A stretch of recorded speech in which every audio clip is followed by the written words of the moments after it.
Lake Michigan is the 5th largest lake in the world, covering over 22,000 square miles of fresh water. It's so vast that it looks like an ocean, and I'm not just talking about the concrete beaches. Look, I grew up in LA, I love a good regular beach. I also definitely prefer the ones here. It's a much more chill experience, I'd say, if you ignore the occasional drama incident. But Lake Michigan's vast waters have always also been a little bit mysterious and unsettling for people, and for over a century, residents of these shores have reported seeing some sort of sea monster or sea serpent. But really, no one's sure if it's real or not. Any body of water gets its own sea serpent allegations. Of course, there's Nessie, the Loch Ness monster, Lake Erie has Bessie, Massachusetts also has a sea serpent. They're everywhere, which unsurprisingly leads to a big uptick in tourism to towns claiming that they have a lake monster. So yes, there's some potential ulterior motives here, and locals certainly do benefit from having a sneaky monster to lure in curious visitors looking to solve a mystery. In 1952, the Chicago Tribune reported that the sea serpent deception was a well-known tourism trick, and after the Lake Michigan monster was spotted in 1904, the Tribune remarked that Lake Michigan was seeing more summer vacationers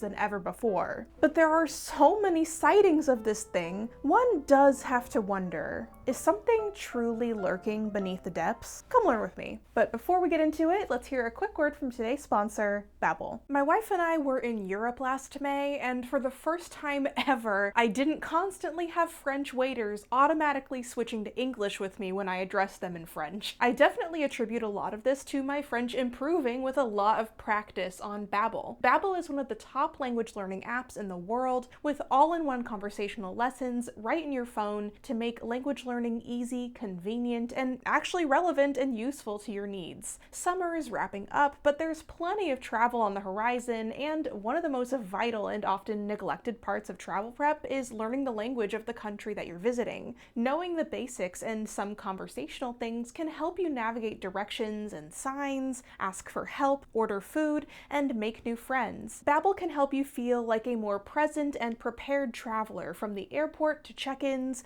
to restaurants. Having local language skills helps you make the most of the experience. For example, unlike in the US, in Europe you really must wave down the waiter for the check, so nailing down asking "l'addition s'il vous plaît" made me so much better prepared, and we're not awkwardly sitting at a cafe for 10 hours waiting for the check to just show up. I'm glad that I had the practice in beforehand. Even better, now you can use group plans, so if you and your friends want to learn languages together, you can add up to 6 logins to one group subscription. That way you can all learn together at your own pace. Let me know what language you'd like to learn and why, or tell me what you're currently learning. Click the link in the description box and use the code CAS to get 20% off a lifetime subscription. Thank you so much to Babbel for sponsoring this video, and now let's get back to learning about the Lake Michigan monster. On August 7th, 1867, the Chicago Tribune reported that Lake Michigan is inhabited by a vast monster, part fish and part serpent, no longer admits of doubt. It said that while off the coast of Evanston, the first city right north of Chicago,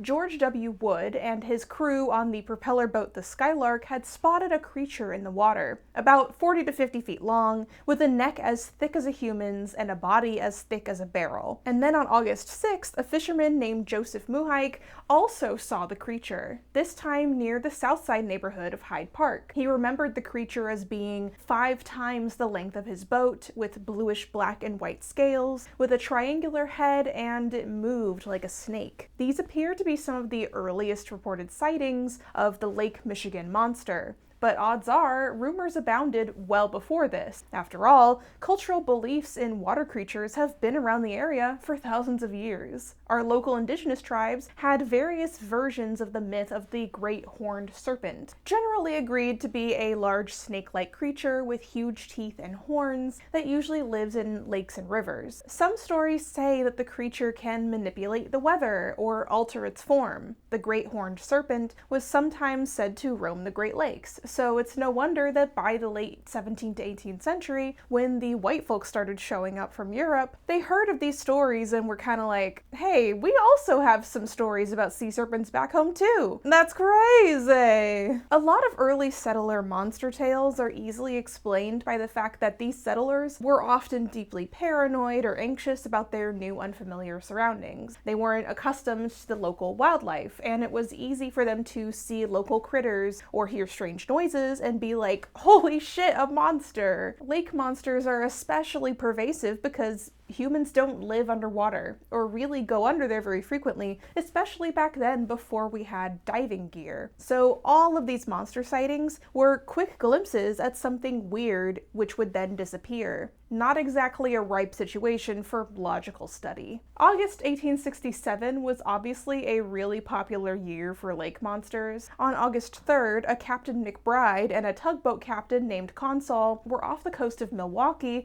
when they both separately spotted, quote, a giant whale, or at least a fish the size of a whale. They both said that it roared loudly and blew air from a blowhole before disappearing. So this is two different guys spotting the same creature on the same day. Weird. Apparently, around the same time, a huge fish had washed up on shore with an enormous bite taken out of its butt that could only have been done by a shark-like animal. So here's what we know so far about the lake monster. Sturgeon-like scales, snake-like, and huge. Seemingly, the monster was so popular that year, a guy named Shep P. Smith in Wisconsin wrote a poem dedicated to it titled, What Is It? The Sea Serpent on a Rampage. The poem is super long and full of rhyming jokes, signing off afterwards with the note, as the above is strictly of the high pressure order, the author does not hold himself responsible for its merits as a literary production.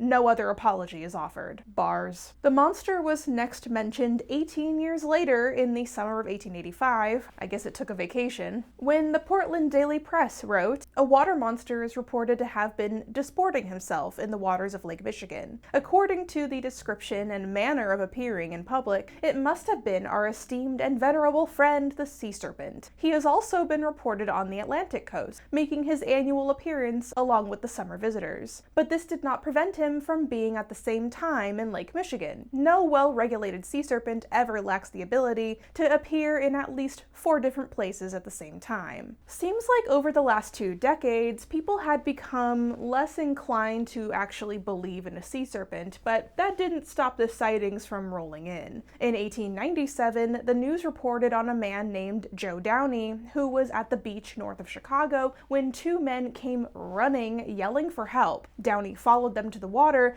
where he saw something with its huge fins and a long neck swimming along the water's surface offshore. The group observed the creature for 30 minutes before it vanished. The paper also made sure to note that, perhaps uncoincidentally, a huge mastiff carcass was found on the beach the day before, and something had crawled out of the lake to snatch the dog and carried it back beneath the waves. And also, don't worry, it was not a bunch of cows that took the dead dog. Yes, really, they specified that it wasn't cows. I don't know, man.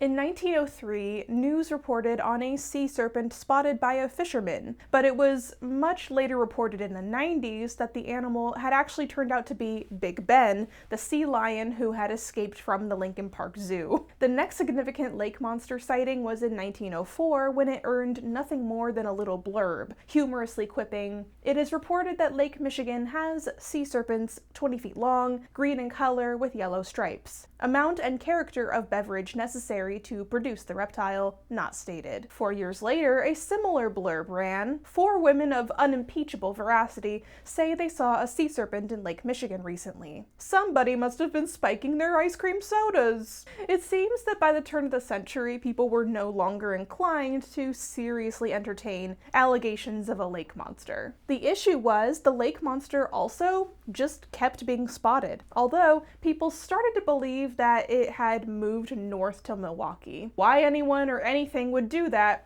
I have no idea. Evil place, Milwaukee. But the lake monster made one final trip back to Chicago for his penultimate sighting in 1934, when a certain Captain G.E. Stufflebeam, great name, of the SS Theodore Roosevelt, spotted a sea serpent in the lake about 60 feet long and swimming faster than the ship. A decade later, in 1943, the story of a lake monster was once again brought to the Chicago Tribune, where they interviewed an old man named Charles Pickles Krager, who said that in the 1890s there definitely was a sea monster, but it was just a loose sea turtle. He said mournfully, "Things like pulling in sea monsters was always happening to me." Oh, poor Pickles. But thereafter, the lake monster was, at least mostly, kinda never seen again. Or was it? On June 13th, 2019, someone captured a video of some massive serpent-like creature flopping around in the lake near the Charlevoix South Pier lighthouse in Michigan. Theories abound as to what the thing might be. An eel, huge sturgeon, a rubber mat. Hi, baby. Mila came to say hi. You're not a sea serpent, are you? She has no comment. So if you get off the red line at like fucking Bryn Mawr or something, and you walk like 5 minutes east, you're gonna hit the lake, and odds are you're gonna be at Hollywood Beach, which is Chicago's gay beach. The geese are here. I've reached an impasse. Oh my god, their poop is everywhere. Fuck. Hey girls. Don't mind me. Oh my god.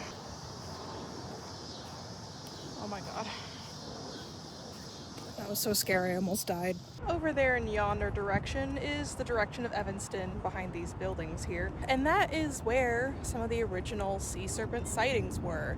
And odds are he was swimming up and down this direction going south, because he also ended up in Hyde Park that way.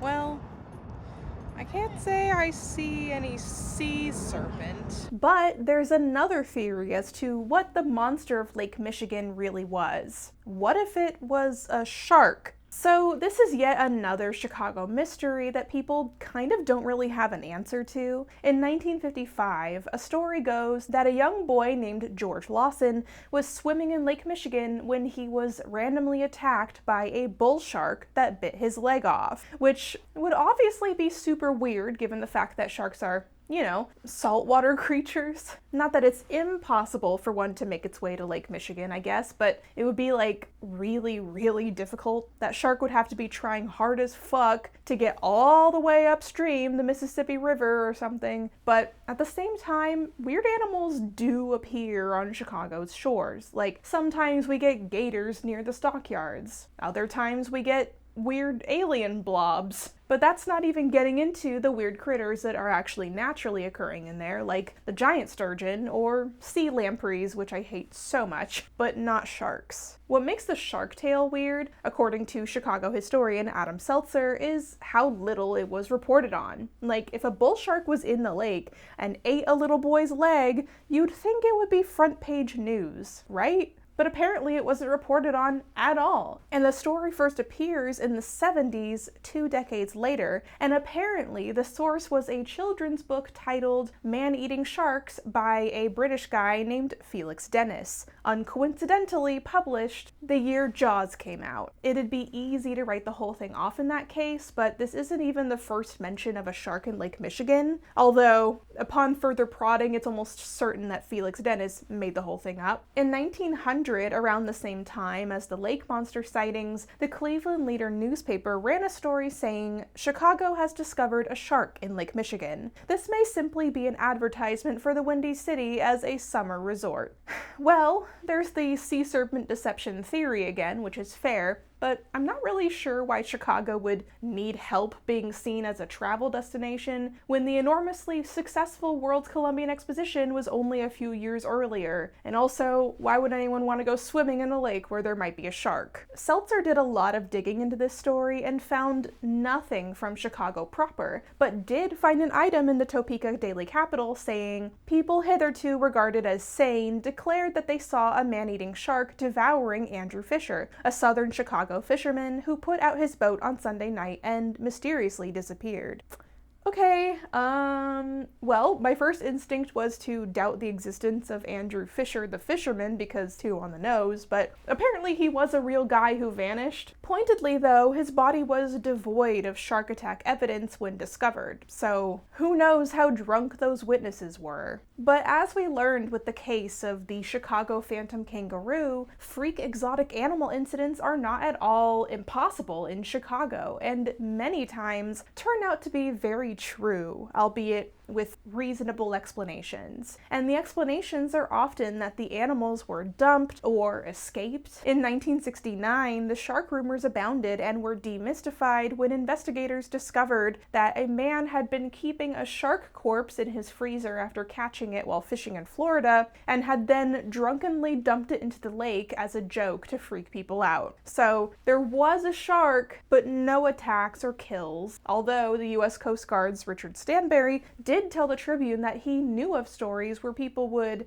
dump their pet sharks in the lake when they no longer wanted them. When asked about the George Lawson tale, the Tribune did some investigating and determined the story to be pure myth. Selzer writes, "This happens a lot in history books that don't insist on primary sources, which could be a lot harder to find in the days before digitization. Authors would find a good story and repeat it, unaware that the source was fictional. Nearly everything said about H.H. Holmes since 1940 has been based on this model." So there's probably no sea serpent or shark in Lake Michigan. Odds are it's just one of the weird creatures that already lives there, or a dumped animal, maybe. Or maybe it was a sea turtle, as those people in the 1890s thought it was, according to Pickles. But who knows? Take a little jaunt down to the lake, keep your eyes peeled. Maybe you'll see something swimming in the waves. Thank you for learning with me about a mythic lake monster and maybe less than mythic sharks. What do you think? Is there a creature skulking about in Lake Michigan? Let me know your theories in the comments below. And also, don't forget to grab a copy of my graphic novel, Liberated: The Radical Art and Life of Claude Gahan. And until next time, wash thy hands, wear thy mask, and look out below while swimming.